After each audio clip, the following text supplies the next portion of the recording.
A meta review of the DR-Z4S. After 25 years there is finally a major update of the old Suzuki DR-Z400. We recently did a preview on our adventure channel. There are now a pile of serious reviews emerging, so this is our Suzuki DR-Z4S meta review.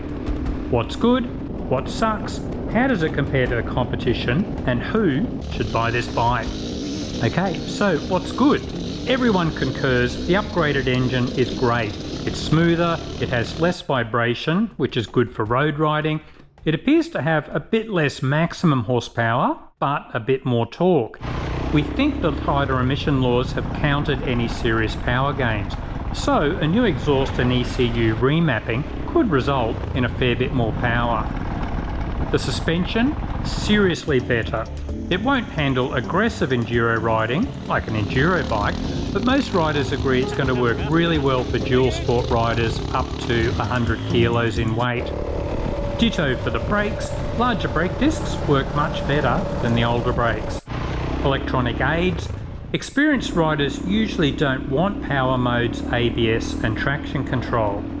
But it's a dual sport bike and less experienced riders will find these useful. The consensus from various DR-Z4S reviews was they actually work well. The only complaint was the ABS resets every time you turn the ignition off. So what sucks? Unfortunately, the price increased. A typical price for the 24 model was US $7,200. The MSRP price in the US is now US $9,000, which puts it a lot closer to the Covair 450 Rally and Honda CRF 450RL. The big question is whether those updates are worth that much money. Unfortunately, the updates have made the Suzuki 7 kilos or 15 pounds heavier. Weight is not important to riders who will mainly ride on the streets or easy dirt roads, but if you plan to hit the trails, it can be important. If we look at the opposition, the CRF 450RL is a lot lighter. The Covair 450 has a similar dry weight, but the added advantage of huge fuel tanks and a rally fairing. But possible good news, a lot of the extra weight is the dual stage catalytic converter, so an aftermarket exhaust will get the weight closer to the old DR-Z. The fuel tank is actually smaller now. This will be offset by better fuel economy with the fuel injection, but why not keep the larger fuel tank? Anyone considering the DR-Z4S as a lightweight adventure bike will have to spend even more money for a bigger fuel tank. And of course, where is the 6th gear?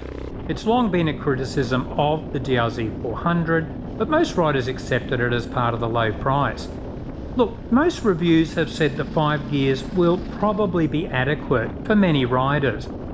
But if you contemplate any highway riding at all, you will hate the high revs. It's a real shame Suzuki increased the price so much, but didn't include a 6th gear. DR-Z owners have spent 25 years asking for this. So how does the DR-Z4S compare to the competition? We think it's in a class of its own. The CRF 450RL is a lot lighter and has more power, but it needs more frequent oil changes and maintenance. It won't be as comfortable for road riding and it's more expensive. Others will prefer that Covair 450 Rally with its massive fuel tanks, fairing and higher horsepower, but it's still a relatively new Chinese brand yet to really establish its reputation. If power is not an issue, then there's a range of 300 models that are significantly lighter and cheaper, but the extra 100cc of the Suzuki really makes a difference on the highway or in the hands of more experienced riders. So who should buy this Suzuki DR-Z4S? The dual sport rider. Most test riders agree the Suzuki has an almost ideal 50-50 balance for road and off-road riding. If you are new to dual sport riding, then all the electronic aids will be useful, along with the long service intervals and low maintenance. But aggressive off-road riders will probably prefer the CRF 450RL or the road legal enduro models.